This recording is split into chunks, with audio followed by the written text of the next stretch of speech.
50 fue el doctor Homer Smith, que acuñó el término insuficiencia renal aguda, ¿no? Tomen en cuenta este término, insuficiencia renal aguda, donde en términos generales se clasificaba como un síndrome que puede definirse ampliamente como un rápido deterioro de la función renal con acumulación de desechos nitrogenados como la urea y la creatinina. Entonces, si se dan cuenta, y lo que está remarcado es que antes se hablaba de insuficiencia renal, y si bien es cierto, permanece la elevación de los elementos que conocemos desde siempre, que son la urea y la creatinina, no se especificaba muy claramente respecto a valores en términos de laboratorio que nos permitirían clasificar esta insuficiencia. Y entonces en todo este tiempo, muchísimos años, esta ambigüedad en la definición ha dado lugar a que se presenten muchas otras definiciones a lo largo de los años e incluso interpretaciones desde ya estos años. Pero era importante también, y la gente que estudia esta patología estaba pendiente de lograr una definición operativa, ¿no? Es decir, algo que nos permita ser más exactos respecto a qué parámetros se tendrían que tomar en cuenta. Y la pregunta era siempre el mejor marcador, el que teníamos a mano, ya lo hemos visto y lo tenemos y creo que va a seguir, es la creatinina. Pero realmente ¿es la creatinina el mejor marcador? ¿Cuál es el valor que señala daño renal o lesión renal? Entonces ya hemos visto que en la primera o segunda clase, que definitivamente la creatinina no es el mejor marcador porque cuando ella se eleva en un pequeño porcentaje, que en ese tiempo y durante esos años probablemente no le prestaban mucha atención, que la creatinina se eleve de 1 a 1.5 o incluso llegue a 2, parece que no era de mayor preocupación, ¿no? En todos esos años, porque tal vez no se conocía muy bien esta relación que ahora ya se hace evidente, que incluso cuando la creatinina ha subido en un valor no muy elevado, la funcionalidad del riñón traducida en la filtración glomerular puede disminuir sustancialmente. Entonces, sin que haya podido repasar toda la historia de estos años, pues lo más probable es que habían estas dudas y la creatinina como un marcador de la función renal se iba determinando que no era el mejor porque no respondía a la gravedad del caso cuando se elevaba, porque ya era muy tarde, ¿no? Ya se había perdido la funcionalidad en un buen porcentaje. Entonces, precisamente esto es lo que los estudios posteriores y en los últimos 10, 15 años ha ido llamando la atención.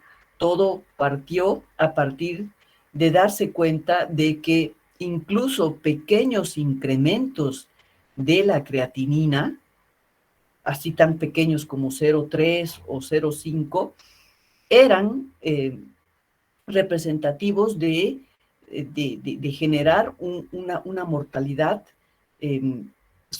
significativa, ¿no? Entonces, los estudios que se hicieron ya por este año, entonces fueron notando eso, que no se trataba de que la creatinina llegue a un valor X muy elevado para ya pensar que no solo había un deterioro de la función renal, sino también que estas pequeñas elevaciones se asociaban a una mayor mortalidad. Y ya cuando estábamos hablando de creatininas de 2, por supuesto, la mortalidad era mucho más elevada, igual que la disminución del filtrado glomerular.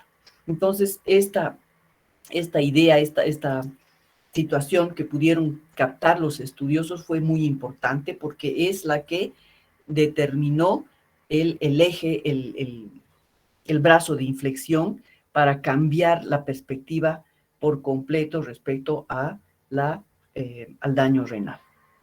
Entonces, lo que parecía ya evidente por esos años es que el daño renal está presente incluso antes de que la creatinina sérica se incremente y además condiciona mayor mortalidad. Entonces la idea empezó a tomar cuerpo respecto a que era importante estratificar a los pacientes con respecto a la gravedad de la lesión y el incremento de la creatinina. Y también era importante saber qué pasaba con estos pacientes eh, mediante indicadores de pronóstico. Ya se fue viendo que un incremento leve condicionaba mayor mortalidad y es lo que se quería confirmar. Es así que finalmente el 2004, gracias a la iniciativa de estos señores nefrólogos, médicos, estudiosos de esta patología, que vale la pena mencionar, el doctor Ronco, el doctor Kellum, el doctor Ravindra Mehta y su equipo, el 2004, gracias a una reunión, a una iniciativa que tuvieron en este grupo ATKI, lograron reunir a expertos profesionales en medicina con el fin de buscar un consenso con respaldo científico, por supuesto, que permita definir mejor esta situación de la insuficiencia o injuria renal, además de estandarizar un concepto. También es ahí donde surge por primera vez una clasificación que trataba de uniformar los criterios respecto a esta patología.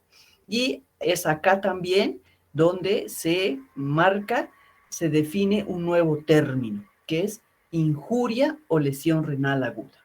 Entonces, aquí se genera el cambio, ¿no? De insuficiencia renal, pasamos a hablar de injuria o de lesión renal aguda. Y entonces, ¿por qué se produce esto? Porque quedó claro que hablar de insuficiencia renal aguda sugería una relación dicotómica entre función renal y un notorio fracaso del órgano. Entonces aquí se hace evidente que quedaba al descubierto ya procesos que eran patológicos con cambios muy modestos de la función renal. Por eso insuficiencia se asociaba a un fracaso del órgano. Pero lo que se descubrió, y es lo que quiero que ojalá les quede claro, que pequeños cambios en la creatinina,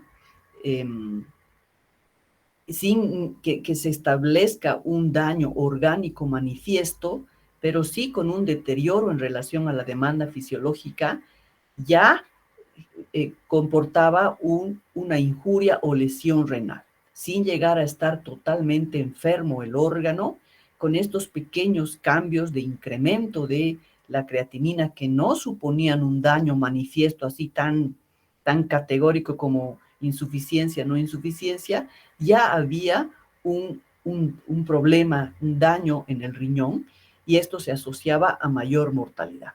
Entonces el término injuria o lesión quiso abarcar estos cambios pequeños que no llegaban a ser una insuficiencia plena, pero que ya estaban señalando la posibilidad de que, o el hecho fehaciente de que el riñón estaba con algún tipo de incapacidad para responder a las demandas fisiológicas.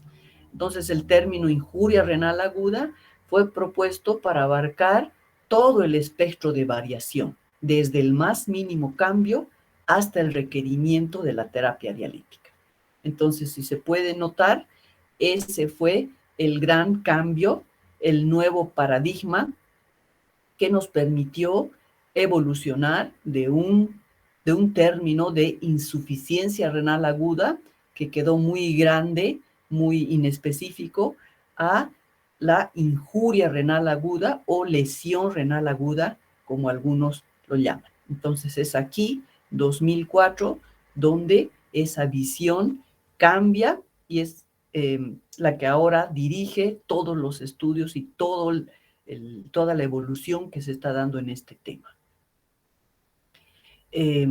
También se acuñó, como comentamos, una clasificación, que fue la primera que se hizo en esta misma reunión de expertos, donde se tomaron en cuenta dos variables, la tasa de filtración glomerular y el volumen urinario, y se definieron unos términos siguiendo el acrónimo RIFLE, ¿no? Donde los tres primeros, que hablaban de riesgo, de daño y de falla, tenían que ver con la gravedad de la lesión renal aguda, tomada en cuenta por este incremento de la creatinina asociado, por supuesto, a una disminución de la filtración glomerular y con una también disminución del volumen urinario.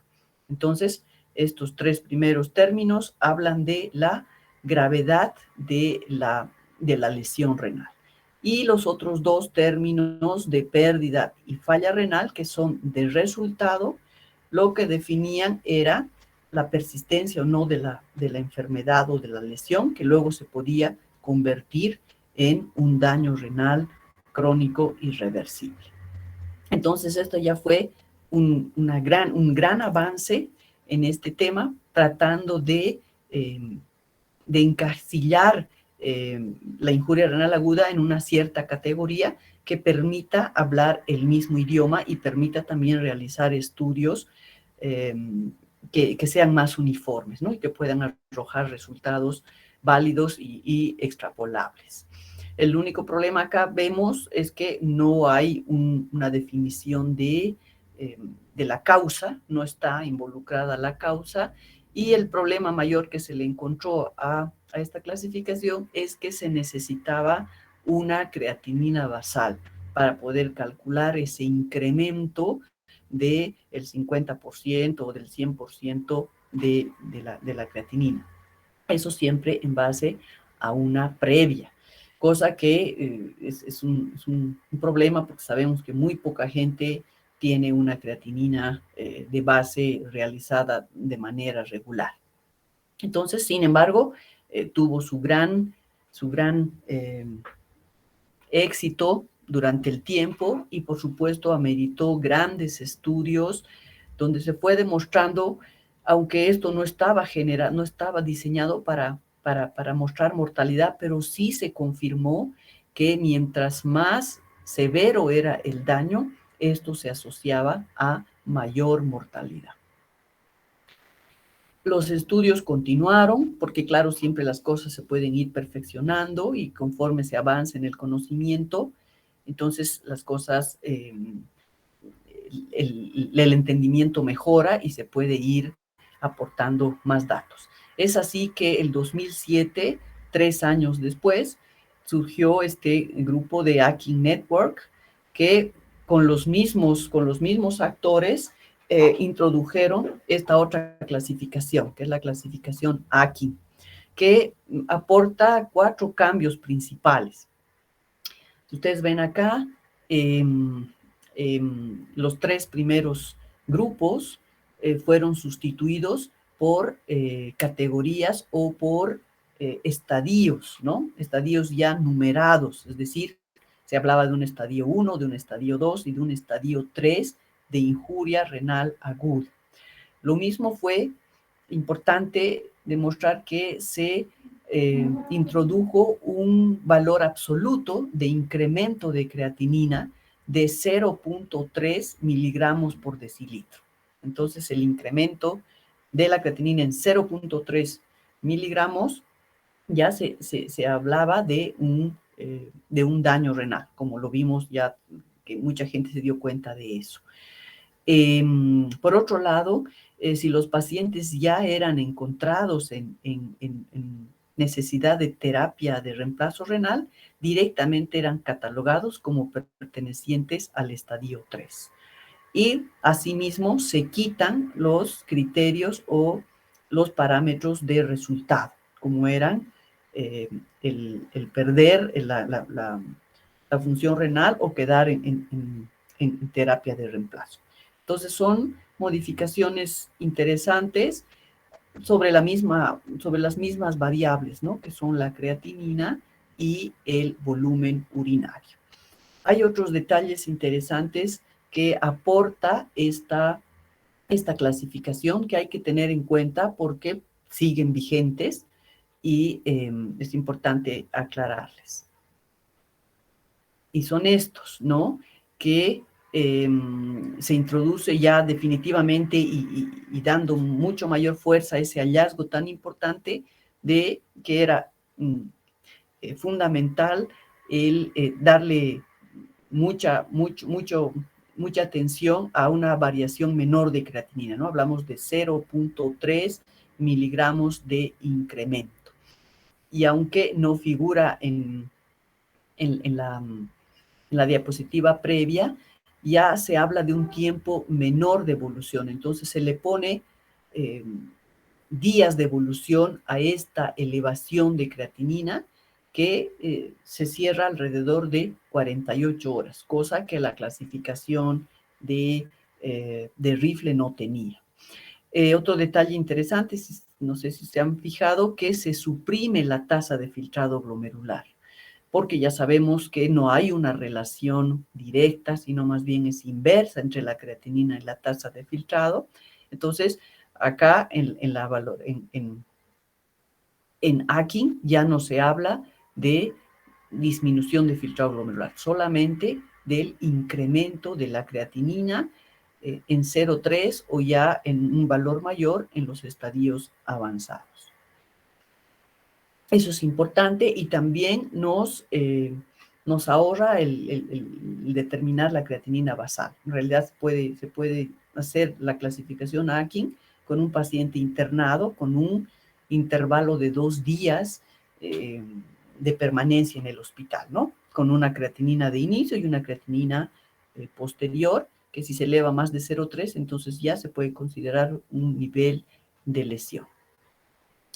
Y otro detalle muy importante, con el afán de involucrar de algún modo o tratar de buscar una causa, es que Akin hace la recomendación de que se debería excluir de la clasificación a pacientes con procesos obstructivos o por causas fácilmente reversibles de elevación de creatinina, es decir, aquellos pacientes que los conocíamos antiguamente como los que tienen ira prerrenal o aquellos pacientes con evidencia de uropatía obstructiva, en general no deberían ser considerados dentro la clasificación hasta procurar revertir estos procesos que podrían responder favorablemente. Entonces, ese es un detalle que ahora mismo también al repasar de mejor manera esto para poder compartir con ustedes, me doy cuenta que en el diagnóstico que habíamos comentado en la anterior clase, en el diagnóstico clínico, en el diagnóstico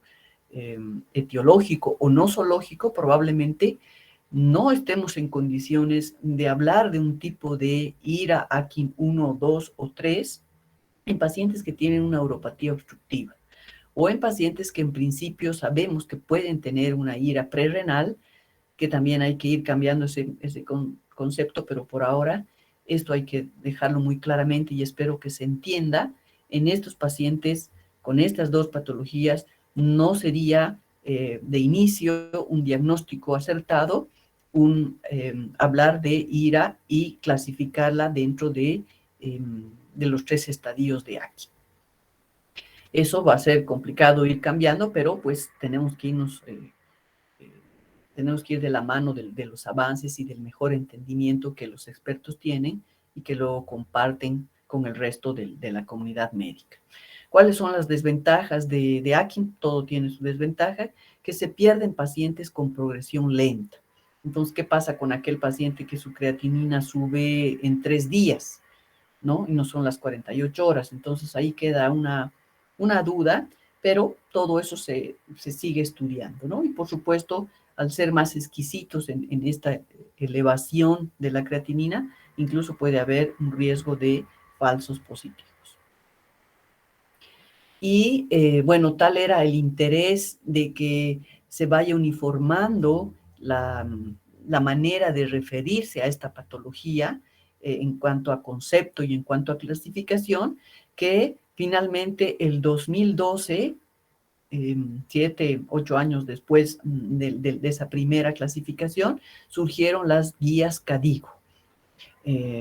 Y bueno, las premisas, por supuesto, que en todo ese tiempo también se fueron dando cuenta que la injuria renal aguda es una afección mucho más común de lo que uno creería, que impone una pesada carga de enfermedad en términos de morbilidad y mortalidad, porque complica cualquier otra patología y condiciona mayor mortalidad.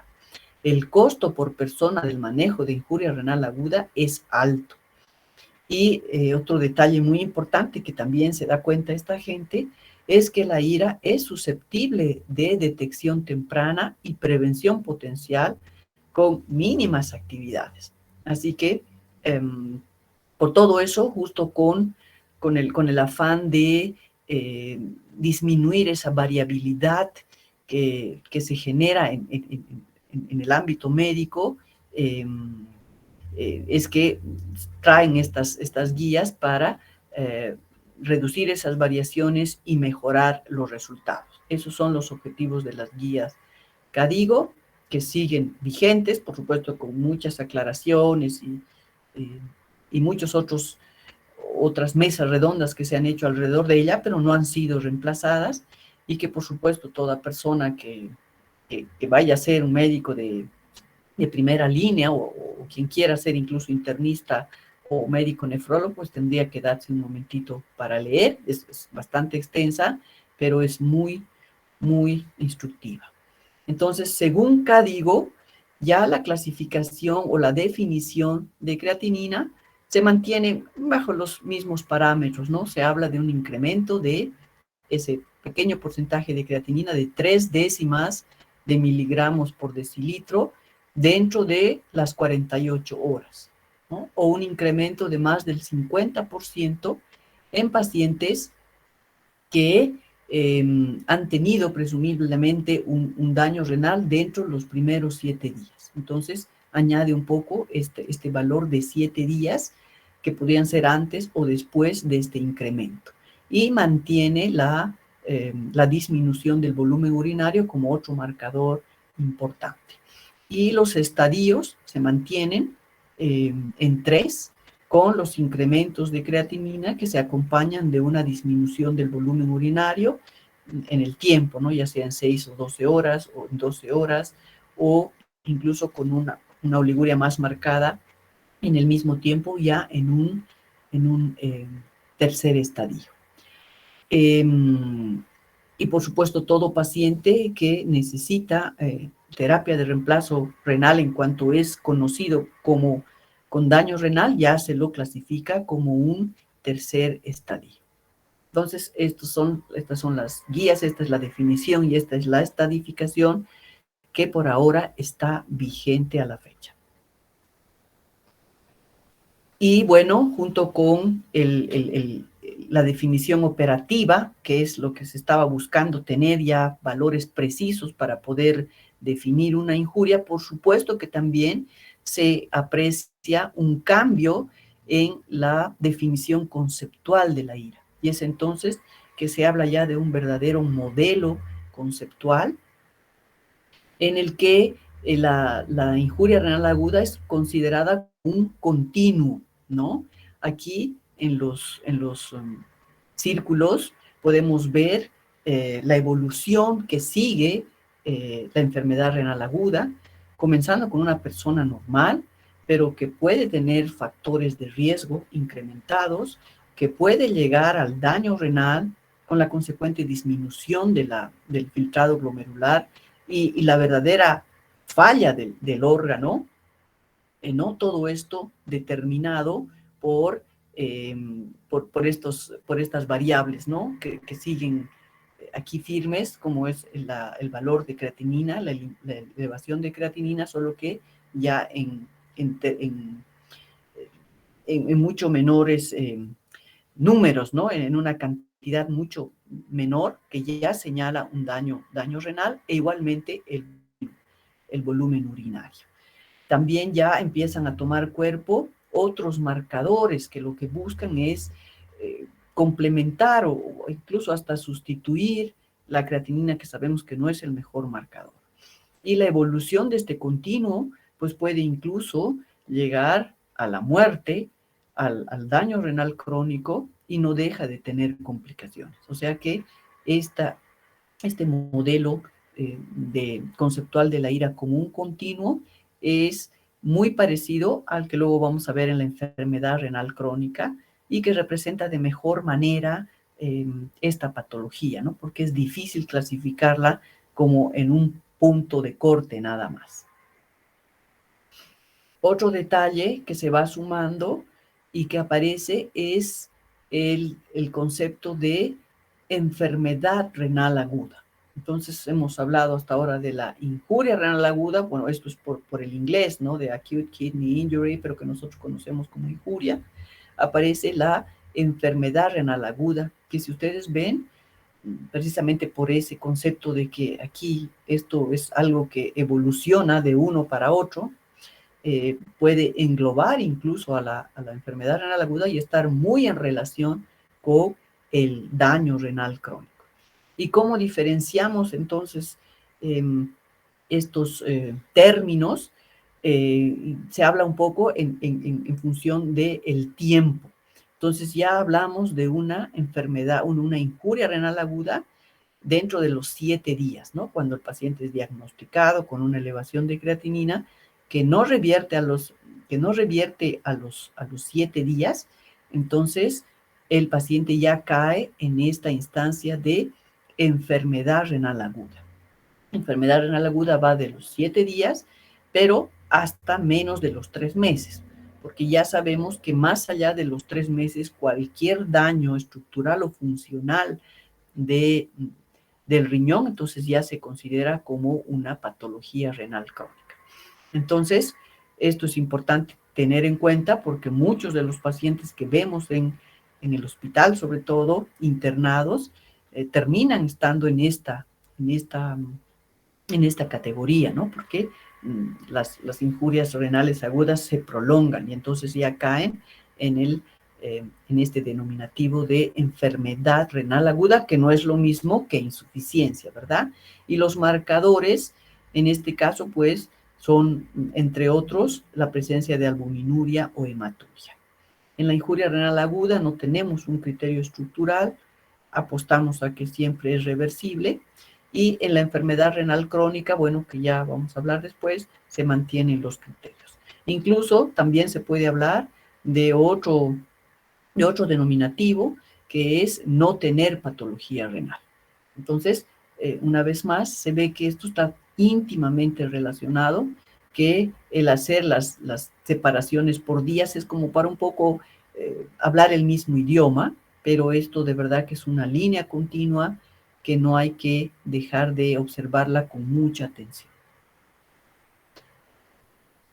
Y bueno, junto con eso de la nueva definición, de darle un rol un poco más útil y que sea más óptimo el medir la creatinina, está la idea de los nuevos biomarcadores. ¿Y qué es un biomarcador?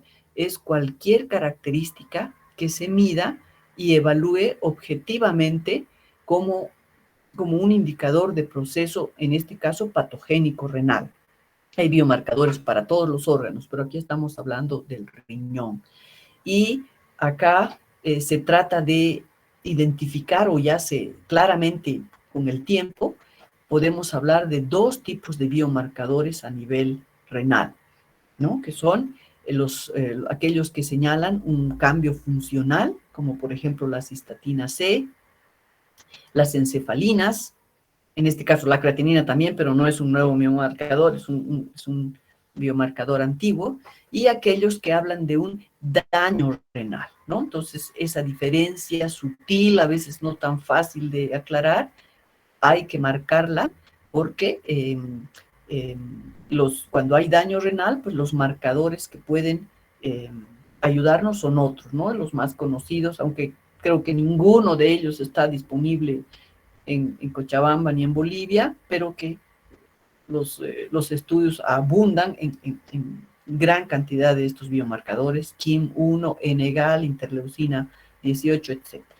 Entonces, estos biomarcadores lo que se busca es que permitan delinear la naturaleza, la magnitud y el sitio de la lesión en función de su especificidad.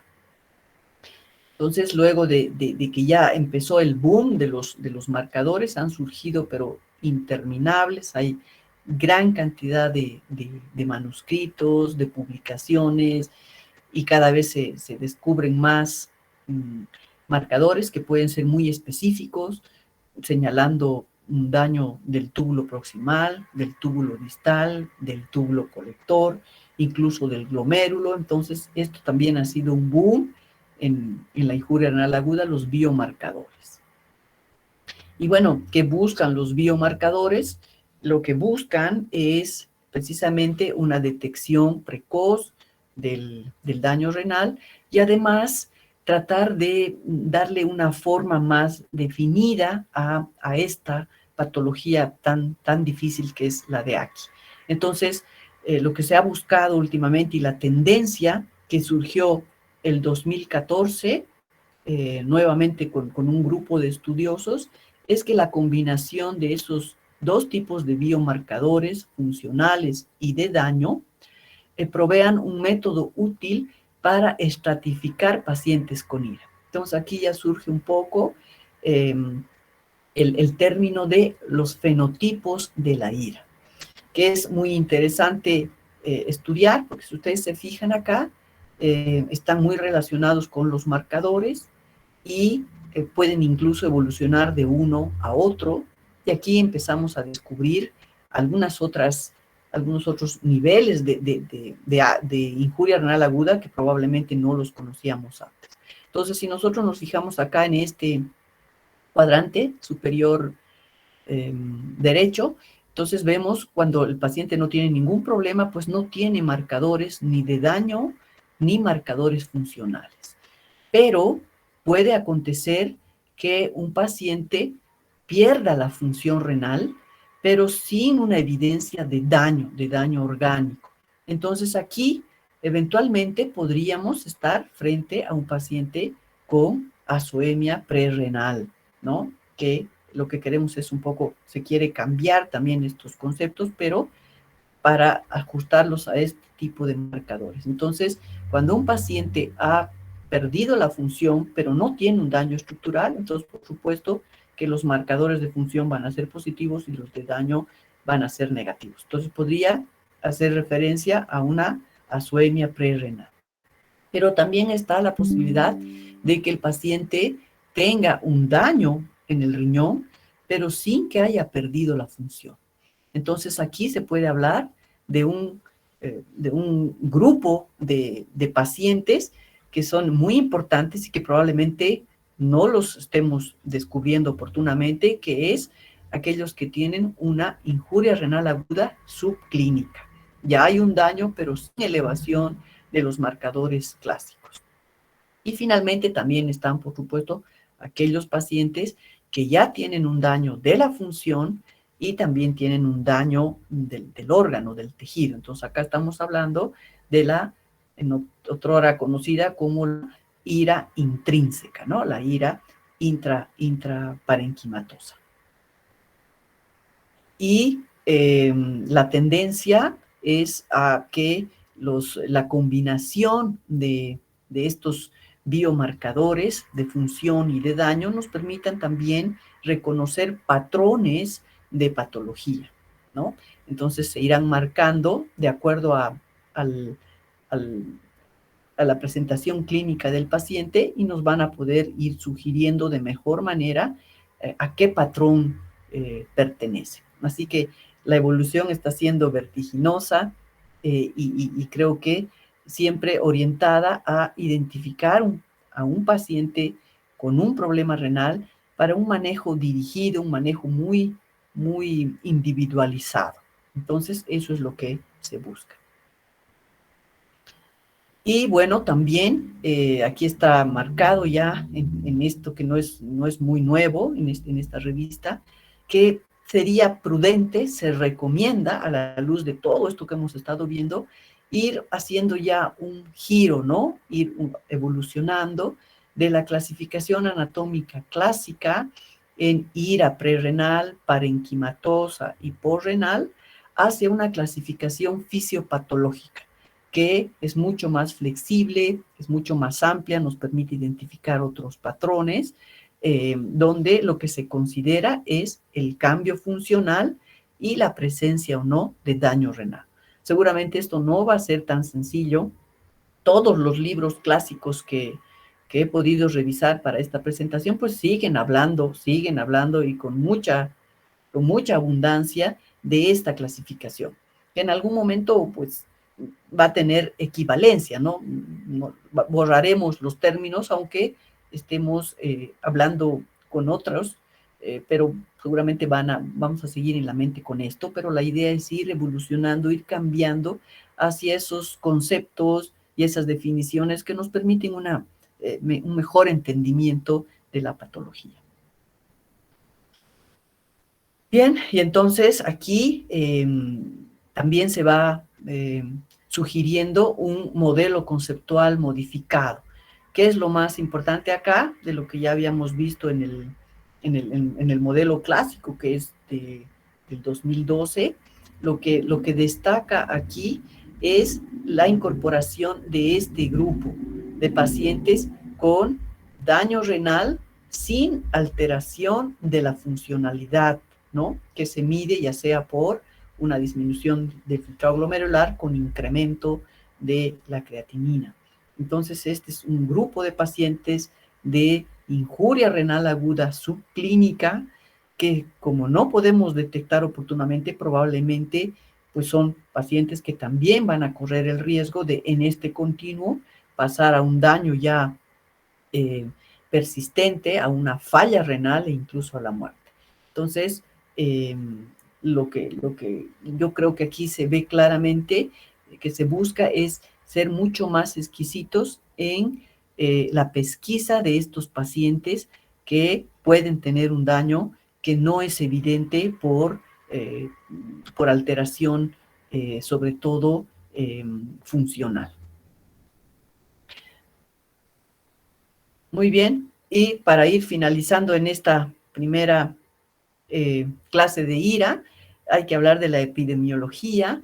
Está con mucho afán toda la comunidad latinoamericana, amparados en la Sociedad Latinoamericana de Nefrología e Hipertensión, de también mostrar números de lo que está pasando en nuestro continente, ¿no? Sobre todo, por supuesto, en Sudamérica, porque Estados Unidos siempre tiene todas las estadísticas al día.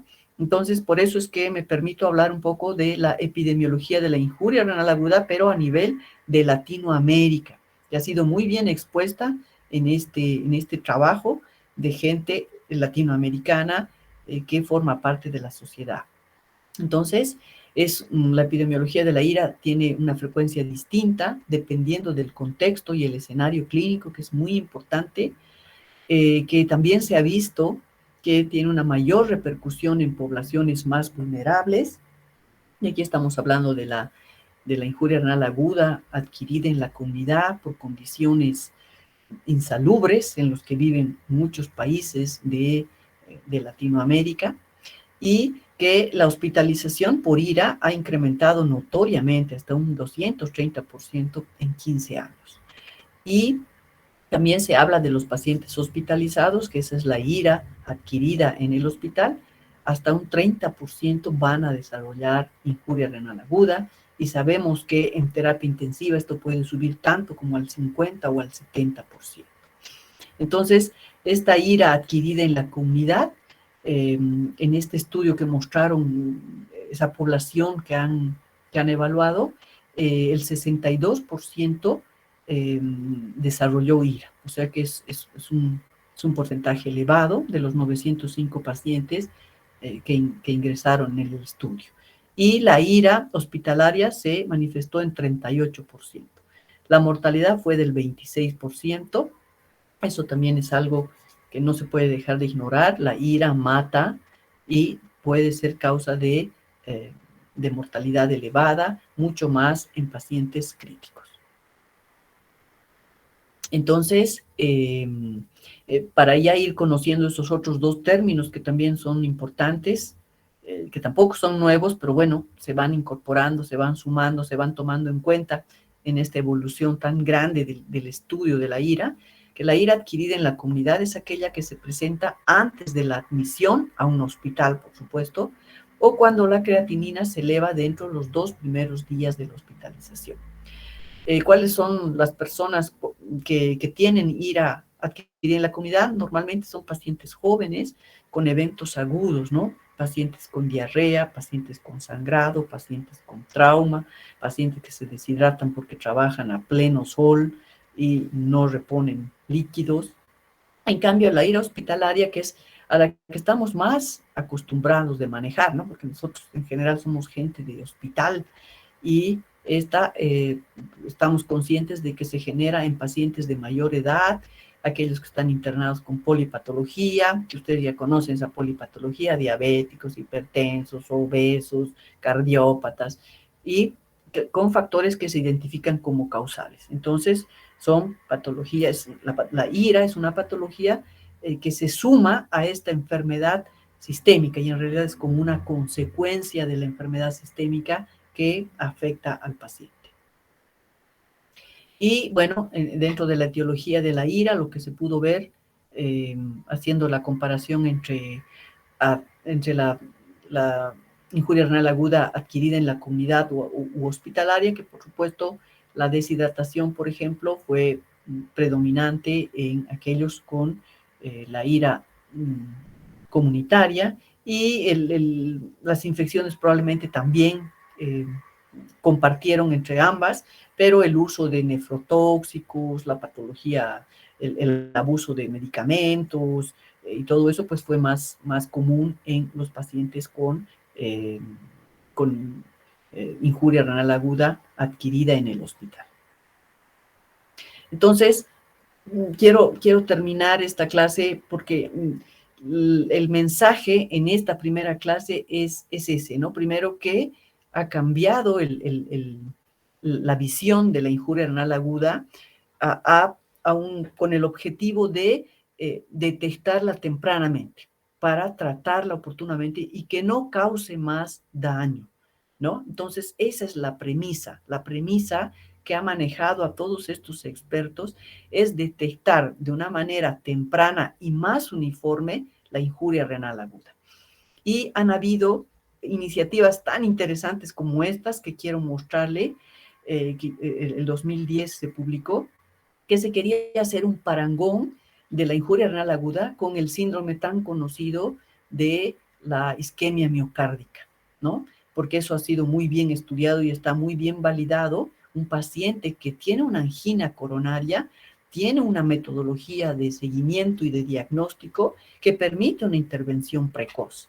Entonces, si nosotros recordamos que una angina coronaria lo que se hace es valorar los síntomas y signos junto con factores de riesgo para cardiopatía isquémica, y cuando estamos con la sospecha de la angina, inmediatamente se miden las enzimas coronarias, ¿no? La troponina, que ha cambiado mucho el abordaje de estos pacientes porque se eleva precozmente, ¿no?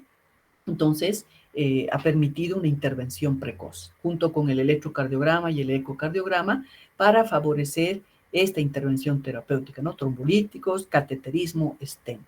Entonces, lo que se quiere es más o menos hacer un parangón del manejo de la angina coronaria con la angina renal, que bueno, ha mantenido esta perspectiva, aunque ha ido cambiando en base a la manera de llamarla, ¿no?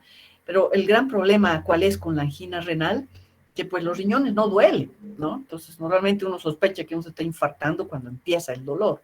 Acá no tenemos un marcador de ese tipo, los riñones no duelen. Pero bueno, hay cosas que nos tienen que alertar respecto a que un paciente puede estar haciendo falla renal.